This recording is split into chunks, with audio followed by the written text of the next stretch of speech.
Jogadores com ideias malucas, heróis audaciosos, aventuras épicas. Eu sou o Matheus Olivaia, jogador de RPG e narrador há 26 anos, escritor estreante, e eu quero mostrar para vocês hoje uma ideia simples, uma mecânica tão legal para fazer tudo isso funcionar que eu incorporei nos meus jogos. Pontos de sorte, pontos de destino, dados de estilo. Tem vários nomes dessa mecânica porque ela não é nova, ela já está aí há alguns anos, eu tenho visto ela aparecer em RPGs há muito tempo. Principalmente por causa desse conceito do RPG mais narrativo, onde os jogadores e o mestre são mais parceiros e os jogadores podem interferir um pouco mais. Então, tem algumas coisas de design do D&D em si que eu não gostava muito e que nessa quinta edição eles colocaram a inspiração e até a jogada de inspiração do bardo, que trouxeram o jogo um pouco mais para esse ponto, mas ainda não é exatamente o que eu já vi. Então, como tem algumas coisas que eu sempre achei muito esquisito, tipo o atributo de sabedoria, que mistura força de vontade com percepção, eu quebrei os dois, né, separei os dois, e coloquei uma outra coisa que eu acho que tem tudo a ver com RPG, que é a ideia de sorte. Então, todo jogador, todo personagem tem um atributo chamado sorte, e esse atributo dá pontos que ele pode utilizar no jogo para fazer o mundo e a mecânica do jogo funcionar de forma diferente. Essa mecânica é baseada, inspirada principalmente do Mutantes Malfeitores, que eu peguei algumas coisas diretamente de lá, e de um RPG muito legal chamado PDQ Sharp, que está gratuito na internet, eu tenho ele há vários anos, e ele é um RPG voltado para essa ideia de heróis maiores do que a vida, aventuras de capa e espada, esse clima aventuresco, que eu gosto muito de colocar nas minhas histórias, e que eu vou trazer para cá. Então, como é que funcionam os pontos de sorte? Você pode utilizá-los de 3 formas dentro do jogo. Claro, você pode criar mais, mas é a forma como eu gosto de utilizar, certo? Primeiro ponto, você pode gastar um ponto de sorte, ou normalmente eu dou para os meus jogadores uma moedinha. Você pode influenciar a jogada de dado de alguém, adicionando ou tirando um D6 do resultado. E essa jogada pode ser feita depois que o dado já foi lançado. Isso pode salvar o jogador ou pode prejudicar muito o oponente. Por exemplo, você acabou de tirar um dado numa rolagem importantíssima. Mais um D6, no mínimo você vai escapar de uma falha crítica. Sacou? E você pode usar isso para fazer o seu oponente errar um ataque em você ou no seu colega também. Beleza?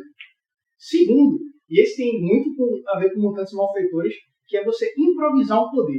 Sabe aquele momento em que o herói, sei lá, desenho da Liga da Justiça, o Flash, ele acelera tanto os batimentos cardíacos dele, que ele faz com que o Batman do mal que prendeu ele, ache que ele está com o batimento do coração parado.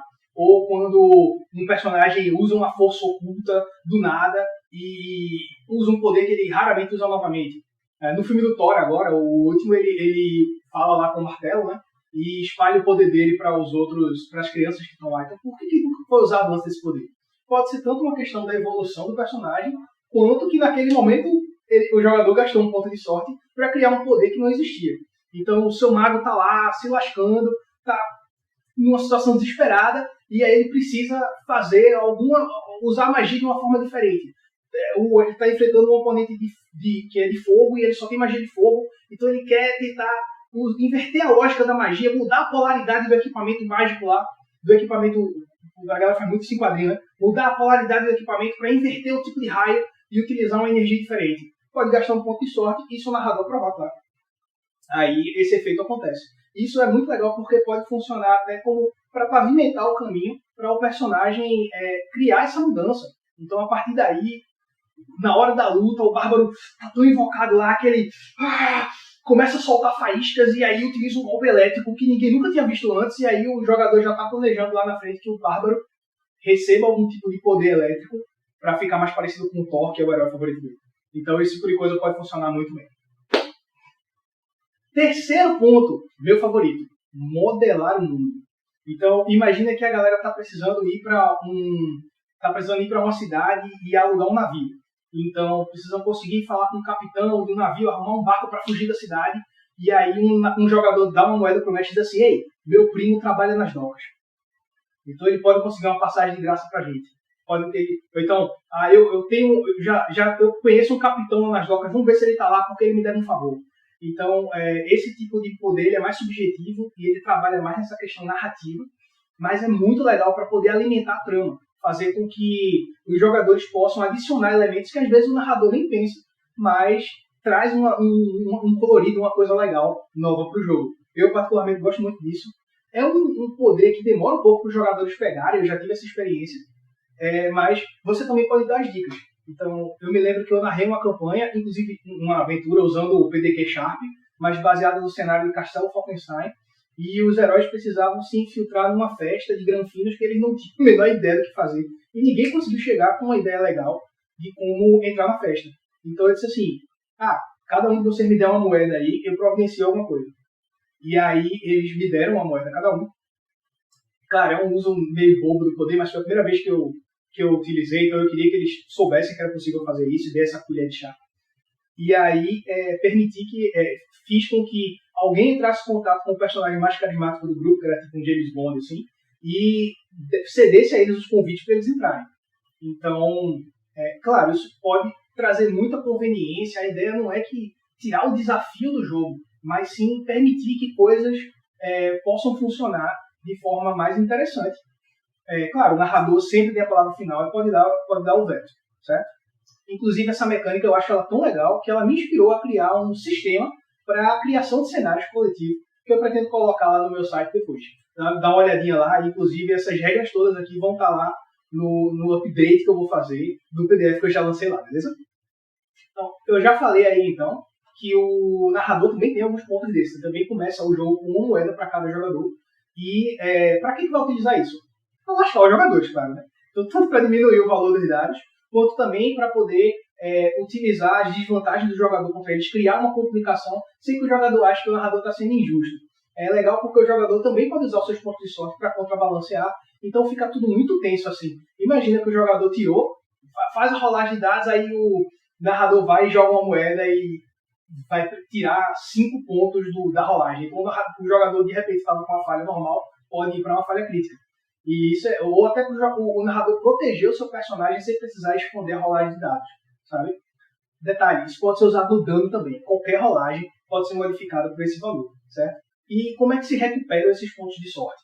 É bem simples, tem 3 jeitos. O primeiro é roleplay. Então, fez alguma coisa legal, qualquer jogador que fez alguma coisa que o narrador acha interessante, o mestre acha interessante e quer estimular que aconteça, pode dar um ponto de sorte, uma moeda, um dado de sorte para o jogador. Isso é uma medida interessante para você não ficar dando XP e não desbalancear o jogo, não fazer com que um jogador fique muito na frente do outro. E também você pode recompensar coisas que não são só roleplay, mas ter uma boa ideia, ou ter sido legal com algum outro jogador, fair play, né? E também atitudes que você considera que estão dentro do seu personagem. No meu sistema, eu estou colocando um esquema de personalidade ali baseado no Pendragon que ajuda a definir o tipo de coisa que o seu personagem pode fazer para recuperar esses pontos de sorte. O segundo ponto é a camaradagem. Nesses jogos é muito legal você poder doar moedas e pontos de sorte para outros jogadores. Então, tanto o narrador pode entregar para você, quanto você gostou do que o seu personagem do seu colega fez. Você, cara, foi massa isso aí, tá aí, um ponto de sorte, eu acho que você mereceu isso aí, certo? E aí é muito legal porque você faz com que isso fique fluindo durante o jogo e todo mundo está se estimulando e mantendo a energia lá em cima, que é muito importante para o jogo funcionar. E a terceira forma é exatamente essa maneira que o narrador tem de fuleirar os jogadores. Cada ponto de sorte gasto vai para a vasilha do mestre. Então são pontos que o narrador pode usar tanto para premiar os jogadores, quanto para fuleirar com os jogadores. Então, o jogador tirou na primeira rodada um 20 para enfrentar o vilão e ia matar o vilão, você, opa, dado de sorte aqui. E aí fica aquele lance de todo mundo, quem tem mais recurso, né, ficar tentando um derrubar a sorte do outro. Isso é uma mecânica bem interessante. Mas também o narrador pode subornar os jogadores. Sabe aquele momento em que que eu falei, o vilão acabou de chegar e a galera conseguiu montar um esquema que vai acabar com a sessão do narrador, porque o cara às vezes é difícil, a gente prepara todo um esquema e o jogador consegue ter uma ideia que a gente não pensou e derruba o jogo inteiro. Aí você suborna. Você joga pontos de sorte, um ponto de sorte para cada jogador, e diz assim, galera, o vilão vai escapar, ele tinha um plano na manga aí, mas vocês têm aqui um ponto de sorte para utilizar, e aí pode ser um ponto de sorte que vai ser carregado para o outro jogo. Isso aí, lembrando, são opções que eu uso, mas que você pode mudar como você quiser. Inclusive, uma coisa que eu pensei, mas eu não gosto totalmente dessa ideia, tem alguns problemas com essa ideia, mas é uma ideia, pontos de sorte não utilizados virarem XP. Eu acho que isso pode tirar um pouco do jogo e a galera ficar segurando para poder evoluir mais rápido, mas é uma ideia aí, faça aí como você preferir. Beleza? E aí, como eu já falei, tudo isso vai estar no PDF lá atualizado no meu site. Fica à vontade para entrar, coloca aí nos comentários se você gostou, se você faria diferente, se você já viu essa mecânica de outra forma.